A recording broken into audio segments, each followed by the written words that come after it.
श्री स्वामी समर्थ. लक्ष्मी म्हटलं की पटकन डोळ्यासमोर येते ती धन संपत्ती आणि सगळेजण धनसंपत्ती मिळवण्यासाठी अथक प्रयत्न करत असतात. आपले संपूर्ण आयुष्य पैसा जोडण्यात आणि संग्रही करण्यात खर्च होतो. तरी वेळ प्रसंगी कधी पैसे कमी पडतात तर कधी उसने घ्यावे लागतात. अशा वेळी वाटते लक्ष्मी आपल्याकडे का थांबत नाही. लक्ष्मी चंचल आहे, पण काही ठिकाणे असे आहेत की त्या ठिकाणी लक्ष्मी कायमस्वरूपी वास करत असते. लक्ष्मीची कृपा आपल्यावर असेल तर कोणत्याही प्रकारच्या आर्थिक अडचणींना सहज तोंड देता येते. आणि म्हणूनच आपण आजच्या व्हिडिओमध्ये लक्ष्मी पूजनाच्या दिवशी महिलांनी कोणत्या चुका करायच्या नाही याच विषयीची संपूर्ण माहिती बघणार आहोत. लक्ष्मी म्हणजे धन, लक्ष्मी म्हणजे संपत्ती, लक्ष्मी म्हणजे वैभव, लक्ष्मी म्हणजे घरातला आनंद, लक्ष्मी म्हणजे घराची भरभराटी. पहा, लक्ष्मी म्हणजे नुसता पैसा नसून तर लक्ष्मी म्हणजे सर्व काही असते. आणि अशा ह्या लक्ष्मीला प्रसन्न करून घेण्यासाठी, घरात लक्ष्मी अखंड राहण्यासाठी आपल्याला लक्ष्मी पूजनाच्या दिवशी चुकूनही ह्या चुका करायच्या नाही आहे. आता बऱ्याच जणांकडनं कळत नकळत ह्या चुका होत असतात किंवा त्यांना ह्या गोष्टी माहिती नसल्यामुळे ह्या चुका त्यांच्याकडनं होत असतात. तर मग अशा कोणत्या गोष्टी आहेत, असे कोणते नियम आहेत किंवा महिलांनी अशा कोणत्या गोष्टी करायच्या नाही की त्यामुळे माता लक्ष्मी आपल्या घरातनं नाराज होऊन निघून जाईल, आपल्या घरात अखंड वास करणार नाही. जर का तुम्ही ह्या चुका केल्या नाही तर तुमच्या घरात लक्ष्मीचा अखंड वास राहील. चॅनेलवर नवीन असाल तर असेच माहितीचे व्हिडिओ बघण्यासाठी चॅनेलला सबस्क्राईब करा आणि बाजूच्या बेल आयकॉनला प्रेस करा. कमेंट बॉक्समध्ये श्री महालक्ष्मी नमो नमः, श्री स्वामी समर्थ नक्की लिहा. याचप्रमाणे आपल्या घरात सुख समृद्धी राहावी, माता लक्ष्मी अखंड घरात राहावी, यासाठी महिलांनी या दिवशी कोणत्या रंगाचे कपडे परिधान करायचे आहे आणि कोणत्या रंगाचे कपडे या दिवशी चुकूनही परिधान करायचे नाही याविषयीची देखील माहिती आपण या व्हिडिओमध्ये बघणार आहोत. दिवाळी तर हा प्रत्येक वर्षी येणारा सण आहे.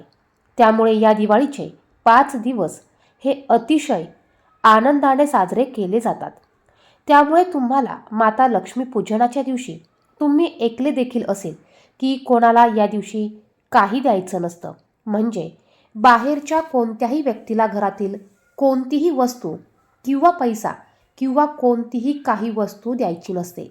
कारण असे मानले जाते की या दिवशी जर आपण काहीही दिलं तर त्यासोबत घरातून माता लक्ष्मीच्या आशीर्वाद आणि त्यासोबतच घरातील सुख समृद्धीसुद्धा निघून जात असते. तसेच आपण या दिवशी काहीच कोणाला देत नाही, परंतु दिवाळी झाल्यानंतर म्हणजे लक्ष्मीपूजन झाल्यानंतर दुसऱ्या दिवशी हे काम केल्याने आपल्या घरात माता लक्ष्मीचा वास कायम राहतो.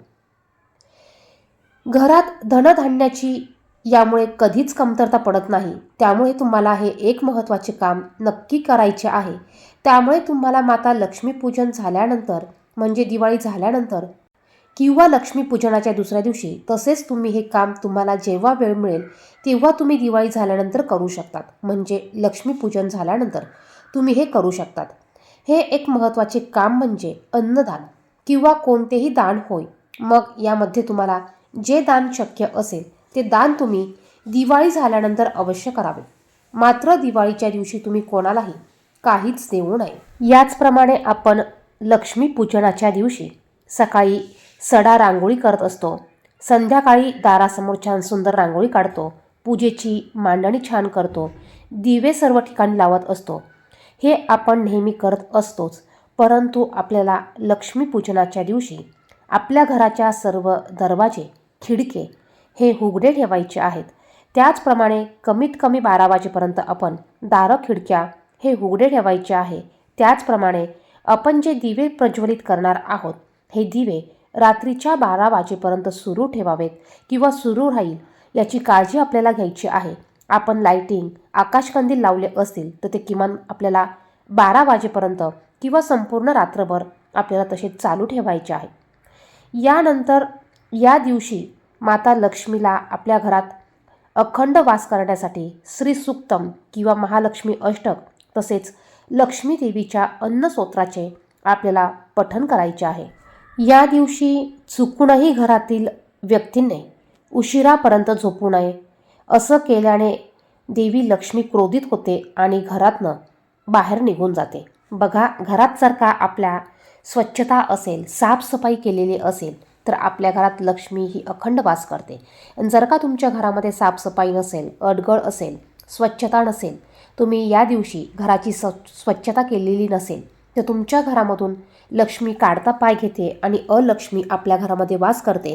यामुळे आपल्याला दरिद्रता येऊ शकते. त्याचप्रमाणे आपल्या घरावर गरिबीचे सावट येऊ शकते.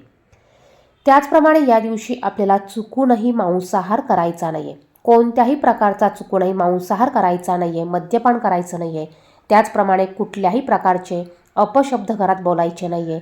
घरात क्लेश, वाद होऊ नये याची काळजी आपल्याला घ्यायची आहे.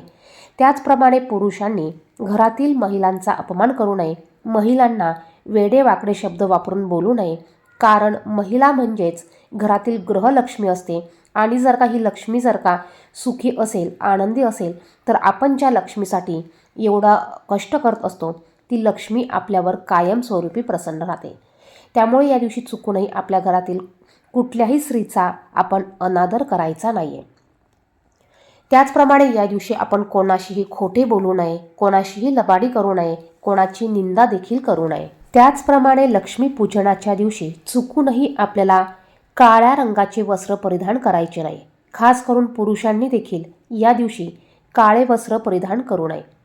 तुम्ही याऐवजी बघा, महिलांनी लक्ष्मी पूजनाच्या दिवशी लाल रंगाचे वस्त्र परिधान करून पूजा करण्याला महत्त्व आहे. तुम्ही काळ्या रंगाचे वस्त्र सोडून इतर कोणत्याही रंगाचे वस्त्र परिधान करून पूजा करू शकतात. त्यातला त्यात लाल रंग हा अतिशय शुभ असल्यामुळे तुम्ही लाल रंगाचे वस्त्र परिधान करून पूजाही करू शकतात. दिवाळीच्या दिवशी कुणीही गरीब किंवा गरजू दारातून रिकाम्या हाताने परत जाऊ नये याकडे लक्ष द्यावे. असं केल्याने देवी लक्ष्मी घरात प्रवेश करत नाही. या दिवशी दान करणे शुभ मानले जाते. लक्ष्मी पूजनाच्या दिवशी लक्ष्मी नाराज होईल असे कुठलेही काम आपल्याला करायचे नाही आहे. त्याचप्रमाणे या दिवशी आपण सकाळी उठल्यावर आपल्या घराच्या मुख्य उंबरठ्यावर हळदीचं लेपन करायचं आहे. यामुळे माता लक्ष्मी अतिशय प्रसन्न होते आणि हळदीकडे आकर्षित होत असल्यामुळे आपल्या घरात प्रवेश करते. त्याचप्रमाणे या दिवशी सकाळी उठल्यावर अंघोळीच्या पाण्यामध्ये गंगाजल किंवा गोमूत्र टाकून तुम्ही त्या पाण्याने अंघोळ करायची आहे. त्यानंतर मुख्य दरवाजाला आंब्याच्या पानांचं तोरण न विसरता आपल्याला लावायचं आहे. बघा, या दिवशी तुम्ही झेंडूच्या फुलांचं जरी तोरण लावत असला तरी देखील तुम्हाला आंब्याच्या पानांचं तोरण हे लावायचं आहे. कारण आंब्याच्या पानांमुळे माता लक्ष्मी ही आपल्या घराकडे आकर्षित होते आणि आपल्या घरात कुठल्याही प्रकारची निगेटिव्ह ऊर्जा प्रवेश करत नाही. यामुळे माता लक्ष्मी ही आपल्या घरात अखंड वास करू शकते. त्याचप्रमाणे सकाळी आपल्याला घराच्या बाहेर दोन्ही बाजूला, दरवाजाच्या दोन्ही बाजूला आपल्याला 2 पंत्या ह्या प्रज्वलित करायच्या आहे. त्यानंतर तुम्ही संध्याकाळी तुमच्या घराच्या बाहेर पंत्या तुम्ही लावू शकतात. तुम्ही प्रत्येक ठिकाणी पंती लावून प्रकाश हा करू शकतात. कारण या दिवशी लक्ष्मीपूजन असल्यामुळे आपल्याला लक्ष्मीला प्रसन्न करण्यासाठी आपल्याला शक्य होईल तेवढा प्रकाश हा करायचा आहे. मग तुम्ही घरात, दारामध्ये, खिडक्यांमध्ये, तुमच्या गॅलरीमध्ये तुम्ही पंत्या ह्या प्रज्वलित करू शकतात. याचप्रमाणे लक्ष्मी पूजनाच्या दिवशी आपण आपली लक्ष्मी म्हणजेच पैसा हा कुणालाही उधार द्यायचा नसतो किंवा तो खर्च करायचा नसतो. मग तुम्ही लक्ष्मी पूजनाच्या आदल्या दिवशी किंवा आधी तुम्ही सर्व साहित्य, नवीन कपडे किंवा तुम्हाला लागणाऱ्या वस्तू तुम्ही खरेदी करून आणू शकतात. लक्ष्मी पूजनाच्या दिवशी तुम्हाला जर का एखादी गरजेची वस्तू असेल तर ती तुम्ही खरेदी करू शकतात. लक्ष्मी पूजनाच्या दिवशी कधीही तिन्ही सांजेला किंवा लक्ष्मी पूजनाच्या वेळी किंवा प्रदोष काळामध्ये तुम्हाला तुमच्या घरातील पैसा हा घराच्या बाहेर जाणार नाही याची दक्षता तुम्हाला घ्यायची आहे. बघा, या दिवशी आपण लक्ष्मीनी आपल्या घरात यावं, आपल्या घरात अखंड वास करावा म्हणून आपण लक्ष्मी पूजन करत असतो आणि म्हणून या दिवशी चुकूनही आपल्या घरातील पैसा हा तिन्ही सांजेच्या टायमाला घराच्या बाहेर जाणार नाही याची काळजी आपण घ्यायची आहे. त्याचप्रमाणे या दिवशी आपण कोणालाही चुकूनही पांढरे मीठ द्यायचे नाही आहे. मग कोणी कितीही मागितलं तरी आपल्याला चुकूनही पांढरे मीठ हे कोणालाही द्यायचे नाही आहे. कारण यामुळे आपल्या घरातील लक्ष्मी ही घराच्या बाहेर जाते आणि लक्ष्मी घराच्या बाहेर गेली तर अलक्ष्मी ही आपल्या घरात वास करत असते. त्याचप्रमाणे आपल्या घरातील झाडू हा कुणी कितीही मागितला तरी या दिवशी चुकूनही कोणालाही झाडू मारायला द्यायचा नाहीये. तर ह्या काही गोष्टी होतात, ह्या गोष्टींची काळजी आपल्याला घ्यायची आहे आणि महिलांनी या दिवशी माता लक्ष्मीला प्रसन्न ठेवण्यासाठी आपल्या घरात ह्या काही गोष्टी आहेत, ह्या गोष्टींचं, ह्या नियमांचं तुम्हाला पालन करायचं आहे. व्हिडिओमध्ये सांगितलेली माहिती आवडली, महत्त्वपूर्ण वाटली तर व्हिडिओला नक्कीच लाईक करा. कमेंट बॉक्समध्ये श्री स्वामी समर्थ, श्री महालक्ष्मी नमः नक्की लिहा. व्हिडिओ इतरांना देखील शेअर करा. धन्यवाद.